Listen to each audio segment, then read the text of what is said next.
Satu saset tak sampai RM2 sekarang. 3 free 1. Ya, beli 3 sekarang. Mak jatuh. Free 1.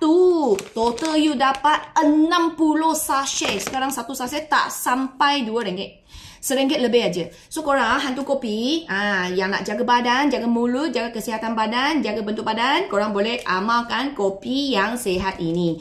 Nak tahu lebih lanjut boleh tekan video yang I dah pin dekat bawah. Korang rujuklah satu lagi video tentang Arabica coffee yang macam mana dia jaga kebaikan kita. Tapi link ini dia bukan selalu ada. Link ini beli 3 free 1. Kalau korang jumpa ini rezeki lah. Ni rezeki. Beli 3 free 1 memang sangat-sangat jimat poket kita. So korang cepat tekan.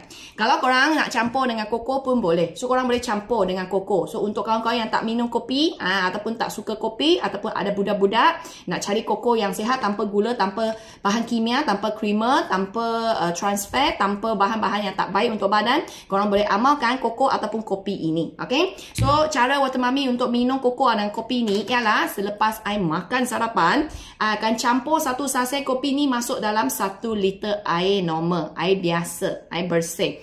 Lepas dah larut, akan minum 1 liter air ini sekali dengan kopinya kan. Sampai pukul 12 petang. Macam ni memang sangat bagus untuk korang yang nak jaga kesihatan badan. Okay? So cepat pergi tekan. Tengok bakal kuning.